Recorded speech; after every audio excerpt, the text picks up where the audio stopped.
Welcome to our presentation.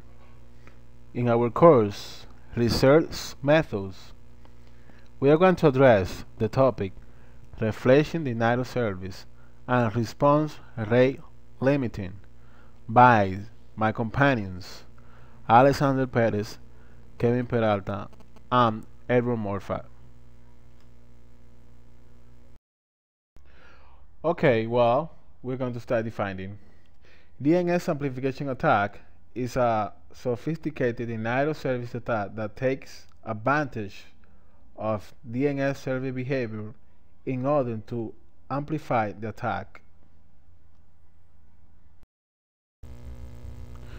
Well, now we're going to show you in this slide how DNS amplification attack works. We see in the left those 4 computers and sending query to the DNS servers, 3 megabit per second, and the DNS service are replying to the victims 100 largest, which is 300 megabit per second, making the victim overloading. And this error 503 made the resources unavailable from the victims.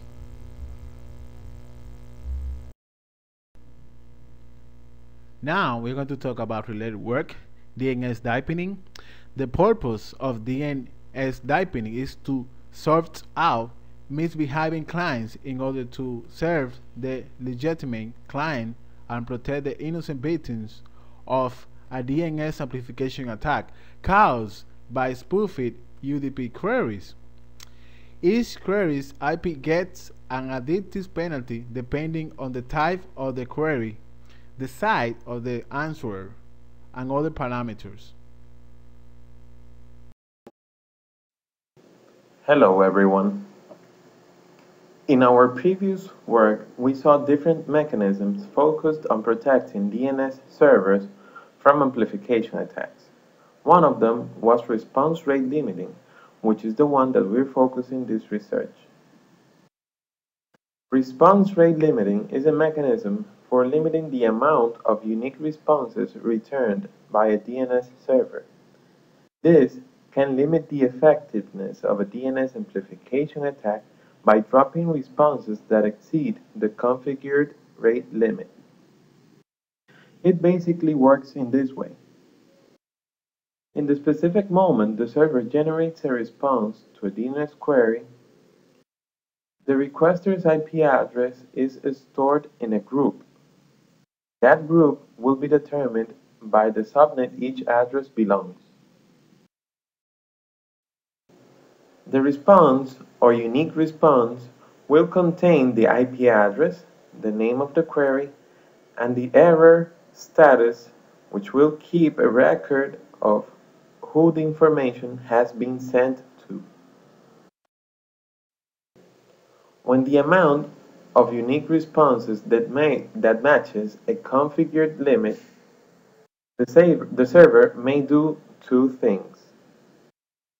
First, simply drop the request, or the second option is to send the requester a try using TCP message, which is called slip.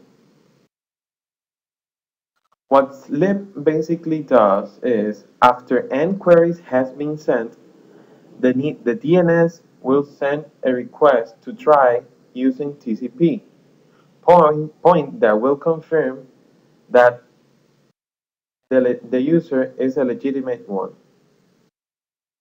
It is recommended that the n value will be less than 2, so the legitimate users won't be affected.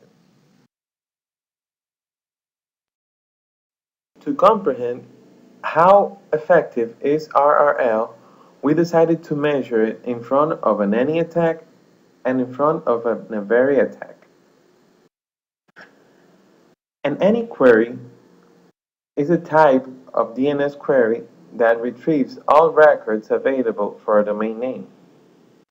The any query must be sent to a name server that is authoritative for a domain. Because of the amount of information that is sent through these queries, It is commonly used in amplification attacks. As seen in the table with that name, in which we present how RRL handles this type of attacks, and after seeing this information, we can come up with two results. The first one, that RRL definitely helps to reduce amplification attacks. And the second is that RRL is not too effective when the attack comes from different zones. In the pairing attack, which information is shown in the table with the same name, the attacker gets information about the domain names hosted in an authoritative server and uses this to send any queries from each zone. We can see how RRL effectiveness varies meanwhile the percentage of the domain names increase. Having this, we can conclude that the effectiveness of RRL depends directly on the amount of the sources that are actually attacking. Hello everybody. In this slide we can appreciate better the effectiveness of RRL. We can see how the amplification radio increases with the number of non-domains using the attacks.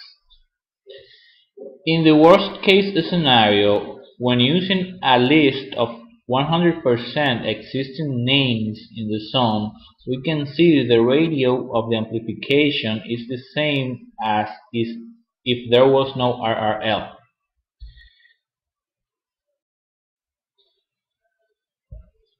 RRL is very effective, but as we just saw, there is space for improvement.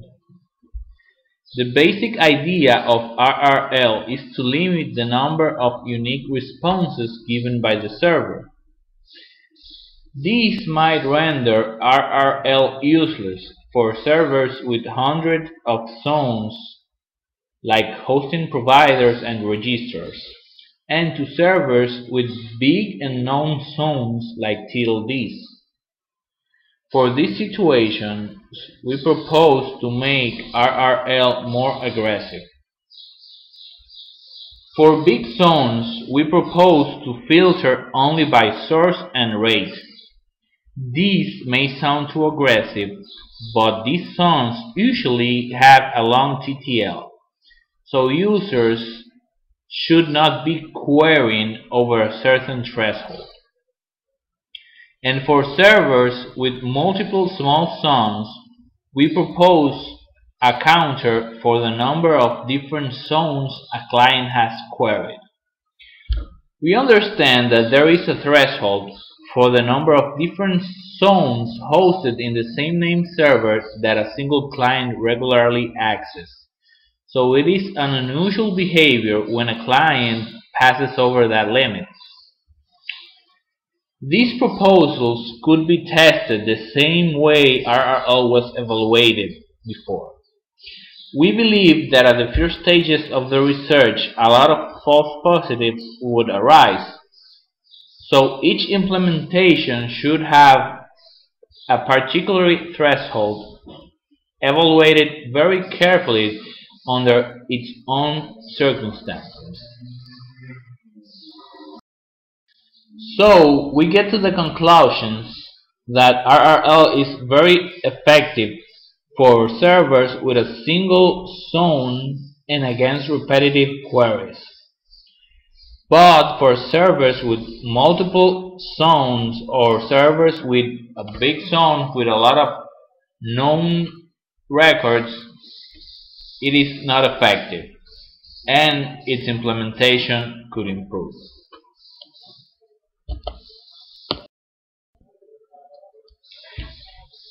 This was our presentation, and if you have any questions,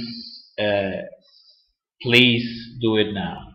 Thank you for your time.